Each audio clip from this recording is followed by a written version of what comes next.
has a word with Messi too, because we would.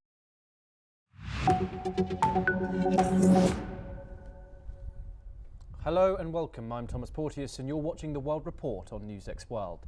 Let's take a look at some of the top headlines of the hour. Cambodia suspends all border crossings with Thailand as deadly clashes continue between the two countries. The Interior Ministry says all entry and exit points are closed with immediate effect and until further notice.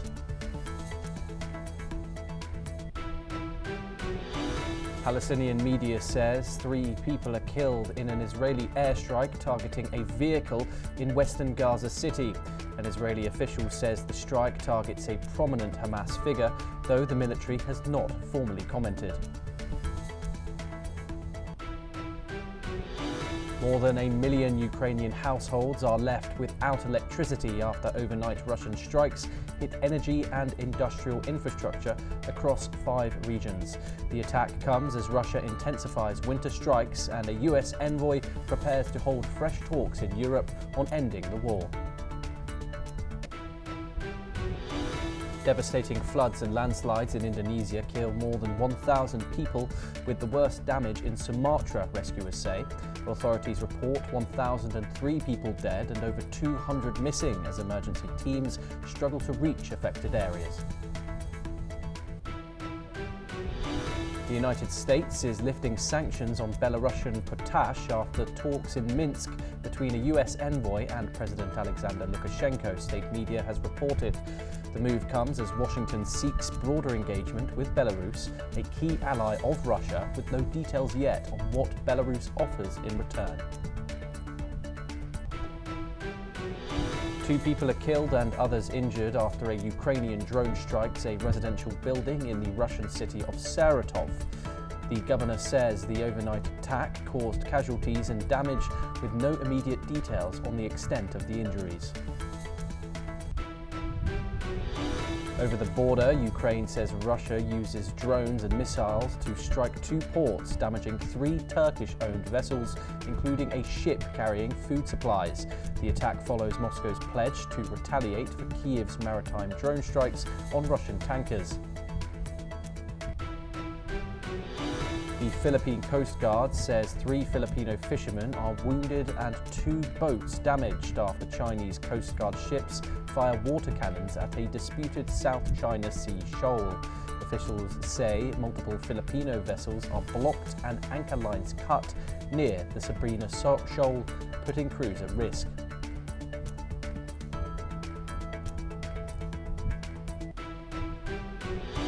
We start this hour in Europe, and at least 5 people have been injured after a Russian attack struck the Ukrainian city of Mykolaiv, and the strike caused residential buildings to catch fire and caused power outages across parts of the city. Ukrainian authorities say that the emergency services were deployed as residents assessed the destruction following the overnight attack.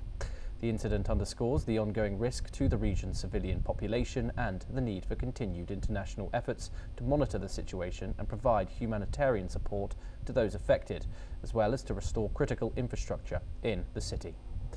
We're now joined by Alison Mutler. She is the former Associated Press Bureau Chief in Romania. She joins us live from Bucharest. Thank you very much, Alison, for joining us here on NewsX World.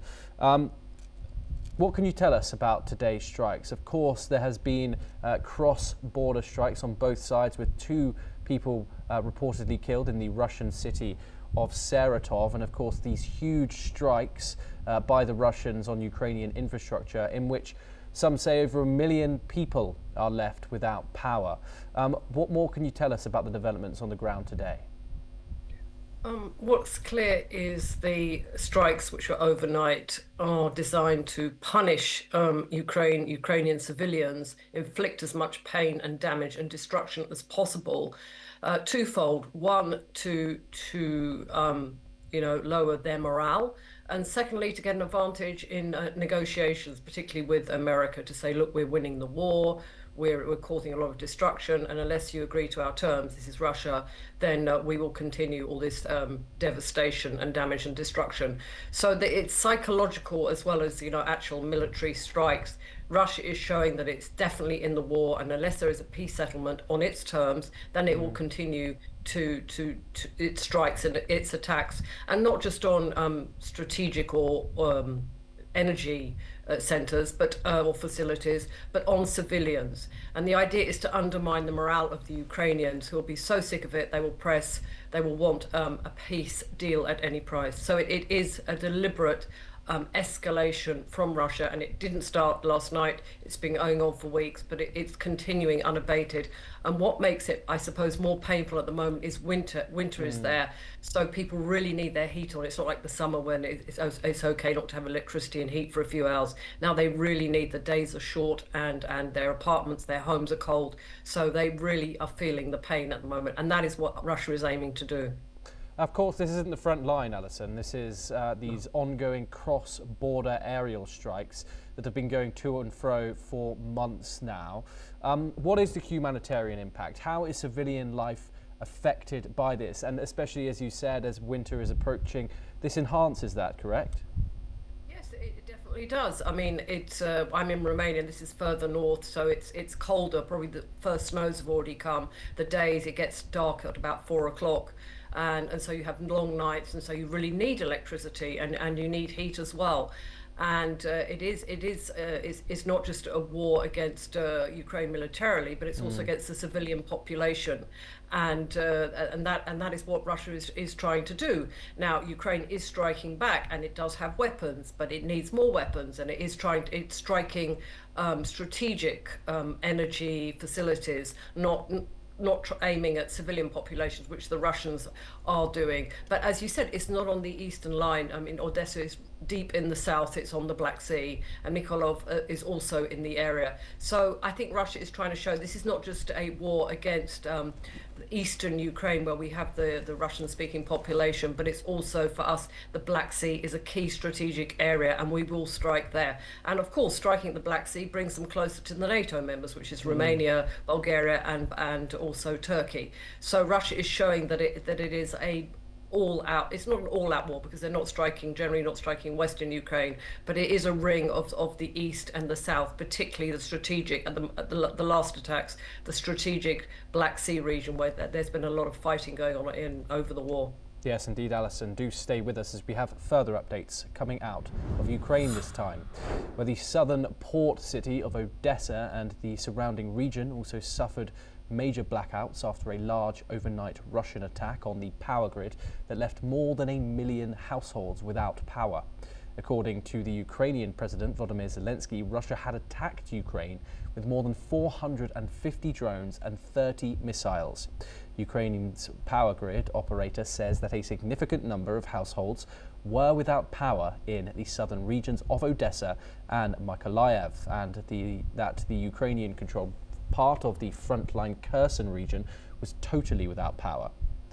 Alison, does this raise pressure on Ukraine's allies to accelerate this air defence that they are supplying, and of course energy repair support as well? Ukraine is under massive pressure. I mean, it has been throughout the war, but particularly, as you mentioned in your report, winter is coming. It makes heat and electricity and power even more crucial, even more vital for the residents there.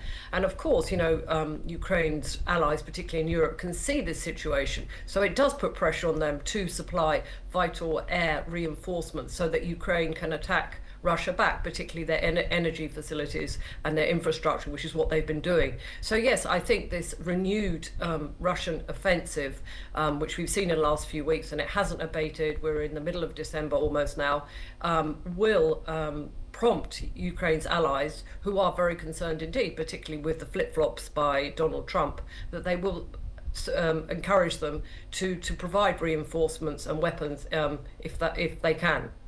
And of course, on the diplomatic front today, Alison, there is a US envoy, Steve Witkoff, in Berlin. He is set to discuss the ceasefire ahead of this big European summit coming up. What more can you tell us about the diplomatic developments that have happened in terms of pursuing this ceasefire within the past 24 hours? It's very hard. Russia doesn't want a ceasefire. Russia wants a peace settlement in which it gets Ukrainian territory, it gets a veto on Ukraine joining NATO, and it gets a reduction in military forces, which is a red line for Kiev. And it's very difficult to say. Wittkov is a real estate dealer. He doesn't have a great deal of diplomatic experience, and the Kremlin and also Washington see Ukraine as a commercial deal for them. Rich mineral resources are there. So obviously, he's in Berlin. Merz, the Chancellor, the German Chancellor, knows what he's like, but it's hard to say how the two sides can come to some agreement. And the Russians do not want a ceasefire. So it's hard to see at the moment.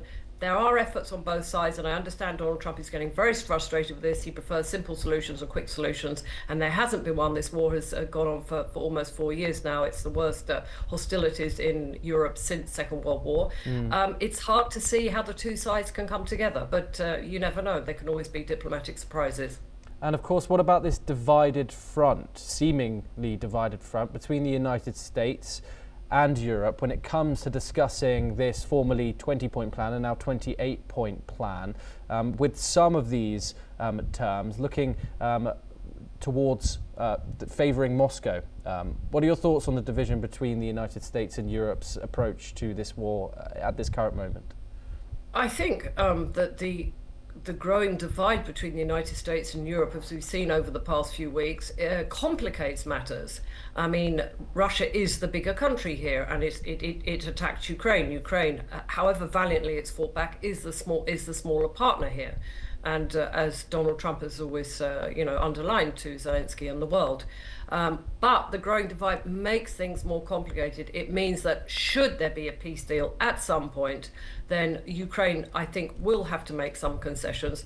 But then Russia will have to make some concessions. But Russia doesn't appear to want to make any concessions. It has maximalist demands. And it seems at the moment that Steve Witkoff, he's got his boss probably on his case saying you have to sort this out as quickly as possible. He will be pushing for the US's point of view. But the US has levers. There's even been leaked reports in the media that the US is prepared to step away from NATO. Now, I don't think that's possible at the moment. But the US will use its power and its levers that it can, because until this war, Europe has been heavily reliant on the US for providing its defense, its military. That is changing slightly, but these kind of changes don't happen overnight. So Europe has really had to get up to speed. It's really had to ramp up spending on defense. But it is a very difficult situation diplomatically and militarily, and also geopolitically, strategically for Europe. The United States it just sees it as a conflict. It wants to wash its hands off. It wants to have access to the mineral resources, and they wanted it done and dusted. But Europe is afraid of further Russia aggression. The NATO chief said the other day that we should be preparing European NATO allies, or Europe should be preparing for war with Russia. So whatever deal is reached, it doesn't mean it's not the end of potential Russian aggression. Alison Mutler, thank you very much. It's always a pleasure to get your insight on these topics. Thank you for taking the time. We now move on, and we have some breaking news coming out of West Asia. And according to reports, at least 3 people have been killed in an Israeli airstrike in the west of Gaza City. The strike has targeted a vehicle on the Hamas-controlled side of the Gaza ceasefire line. Israeli officials have said that the attack was aimed at a prominent Hamas figure, though the Israel Defense Forces have not yet released an official statement. Emergency services are responding to the scene as authorities assess the casualties. We now move on to some further news coming out of the enclave. And Hamas authorities have said that a recent winter storm has severely affected around 250,000 people in Gaza. Heavy rains flooded more than 27,000 tents housing displaced families, worsening already fragile living conditions, the Hamas government has stated. The report emphasized the ongoing humanitarian challenges in Gaza, where thousands of families remain in temporary shelters amid limited resources. Emergency teams continue to assess the damage and provide assistance as displaced families face exposure to harsh winter conditions. Let's listen in to what a few of the residents at the Deir al-Bala camp had to say. 10 منزلا على الأقل في محافظات قطاع غزة، حيث أن هذه المنازل تعرضت للقصف من قبل الاحتلال الإسرائيلي. انجراف وغرق أكثر من 27 ألف خيمة من خيام النازحين، قطاع النازحين والخيام، حيث تضرر وغرق أكثر من 53 ألف خيمة بشكل جزئي أو كلي، وتلف الشوادر والأغطية البلاستيكية ومواد العزل، وفقدان الفرشات والبطانيات وأدوات النوم، وتلف أدوات الطهي والمواد الأساسية داخل الخيام. 3. قطاع المياه والصرف الصحي، حيث تعطل خطوط نقل المياه المؤقتة واختلاط المياه النظيفة بمياه الأمطار والطين، وانهيار حفر امتصاص مؤقتة في عشرات التجمعات المركزية المكتظة بمئات آلاف النازحين، وارتفاع مخاطر التلوث وانتشار الأمراض. Ali Mohammed Bushback joins us now. He is a Middle Eastern researcher and he joins us live from Cairo. Ali, it's always a pleasure to talk to you. I want to get your immediate reaction to the news that 3 people have been killed in a targeted strike in the Gaza enclave, and your view on how fragile is the current Gaza ceasefire if targeted killings are still taking place amid, of course, talks for phase 2 negotiations being pushed on.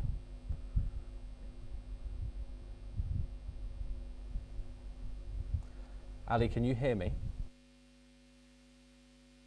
Thank you for having me. The thing worries. is, situation on the ground, it's very difficult for many things, and it's the challenging on the ground.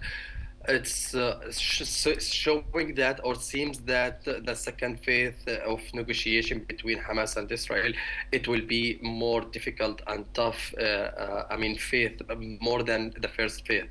So, in my opinion, what is happening on the ground, Israel is continuously and frequently breaking and violating the ceasefire in Gaza. We are following the news, continuous Israel bombard and targeting civilians tent and targeting civilians area, shooting any movable target near the blue lines.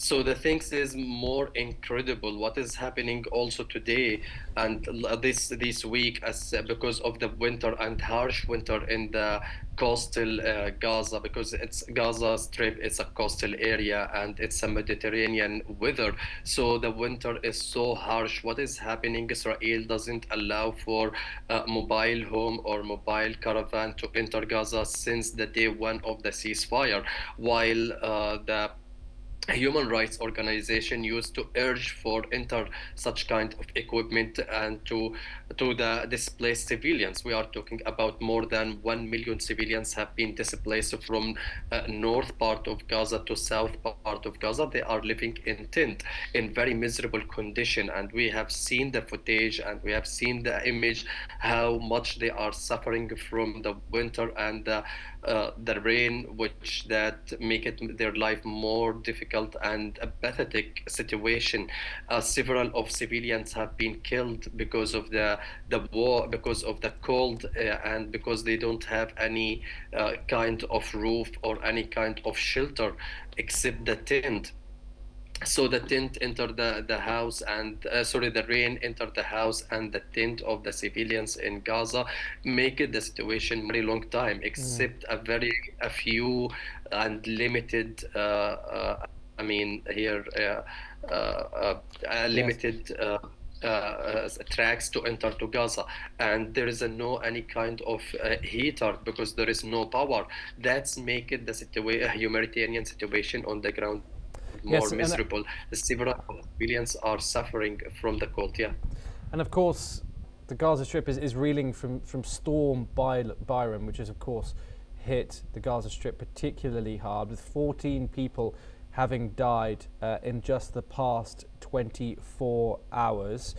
Of course, rain plus war damage and displacement equals a humanitarian multiplier in these circumstances, and 250,000 displaced people have been affected. How severe is the impact of this winter storm on Gaza's already stretched humanitarian system?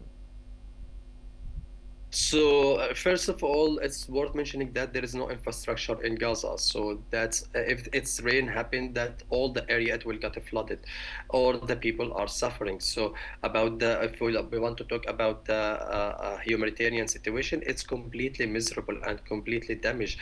And this is the Israelis' policy, trying to impose the policy of status about de facto. So this is what is happening in Gaza, leading the civilians in Gaza and displaced civilians. There is no doubt they are desperate civilians. Thinking about evacuating Gaza and thinking about departing from the Gaza Strip. This is the plan of Benjamin Netanyahu and Smotrich, and there is no doubt about Ben Gvir. That's make it the humanitarian situation collapse. There is no doubt about the economy situation, and there is no doubt about talking about the health sector, which deeply impacted because of the Israelis' policy. Controlling all the corridor in Gaza, all the borders in Gaza, and according to first phase of ceasefire between Hamas and Israel, there is more than 500 truck, always should be entered to Gaza. Israel doesn't allow for just only 100. Just only here we're talking about 6% of the need of Gaza from a humanitarian aid enter to Gaza. I don't know. The international community, what they are waiting for, this fragile situation and this fragile ceasefire. Is that going to be impacted? And the second phase of negotiation is most tough than first phase, because we are talking about the lie down of weapon and lie down Hamas, and Israel must be withdraw from the area that Israel control and the sizing area. This is the huge challenge that facing Hamas and Israel. But on the ground, it seems Israel doesn't commitment to its application with regard the first phase of negotiation, or the first phase of deal, Donald Trump deal. That's make it the future of this ceasefire near the edge. It's going to be continue, or we will see again Israelis war resume in Gaza. That's what we are thinking, and that's we are afraid of. Most of the civilians they have a no secure. They have a no security sense in Gaza, Yes. either from the occupation or because of the weather, or Yes. because of the situation on the ground. That's make it more incredible. And the only people who's impacted from this war, and the only casualties of this war are civilians, not Hamas being impacted or Israelis military being impacted. We are here should be talking about the humans. The humanity. Also the Yes. human rights. They have a right to survive. They have committed no sins for Israel, except they are being under the Israelis, Yes. under the Hamas rule or control. Yeah. Yes, Ali, do stay with us as we have further updates coming out of the region. And the Israeli cabinet has voted to grant official status to 19 illegal outposts in the occupied West Bank, including 2 that were vacated 20 years ago under the disengagement plan.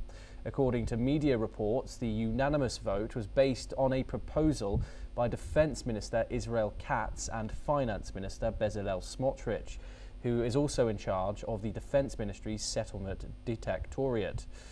Meanwhile, Mayayun Saban, head of the Palestinian Authority's Colonization and Wall Resistance Commission, says that the decision was a dangerous escalation and accused Israel of seeking to entrench annexation, apartheid and complete Judaization of Palestine. Joining us now is Ali, Emma Bushback once again. What does granting illegal status to 19 previously illegal outposts actually change on the ground here? So things is all the Israeli settlement in Palestinian territory, including East Jerusalem. It's considered illegal according to the Security Council of United Nations in 2016, the resolution 2334. It's considered illegal. And if we want to analyze the behavior of cats and smotterich, they are more, I mean, they are so. I mean, they are far right wing in Israel. So that's this policy. It's ensured that what is going on the ground to occupy all the Palestinians' territories and weaken the Palestinian Authority in West Bank. This such kind of policy make it big challenge for the Palestinians to establish their statehood. And this is the real plan for Israel, to prohibit the Palestinian to establish their statehood. So the thing is, if there is no places, there is no area territories in West Bank, and situation in Gaza, it's unstable, and it's if they are going through the plan of international stabilization forces. So this is make the Palestinian statehood very far, rather than to bridge the way and Yes. make bridge for the Palestinians to establishing their statehood. One point. Second point, make it the life situation, the life for civilians, because if there is an Israelis settlement, there is no doubt about the checkpoints. West Bank is considered one of the most militarized area in the world, and there is no doubt about 100,000 of the Israeli checkpoints in Palestinian territories that prohibited the civilians for movability and the right of mobility and the right of freedom of mobile. So such kind of decision from the Israelis cabinet make it the life more incredible in West Bank, and there is no Yes. doubt about more than 30,000 of civilians in Yes. Jenin have been displaced during the Israelis operation. Their life is more difficult and miserable. Yes. Ali Mohammed Abushbak, as always, it's a pleasure to talk to you here on NewsX World. Thank you very much for taking the time and joining us. We now move on over to Eastern Europe, and President Donald Trump's envoy, John Cole, has said that the United States is lifting sanctions on Belarusian potash after 2 days of talks in Minsk with President Alexander Lukashenko. Cole described it as a good move for Belarus, but did not say what Lukashenko had agreed to do in return. The United States and the European Union imposed wide-ranging sanctions on Belarus after Minsk launched a violent crackdown on protesters following a disputed election in 2020, jailing nearly all opponents of Lukashenko who did not flee abroad. Sanctions were tightened after Lukashenko allowed Belarus to serve as a staging ground for Russia-Ukraine war in 2022. Listen in to what the US envoy had to say about the US's decision. Per the instructions of President Trump, В соответствии с указаниями президента Трампа, США снимают санкции с калия. Думаю, это очень хороший ход со стороны США для Беларуси. Мы их снимаем сейчас. Общение на эту тему будет продолжаться и далее.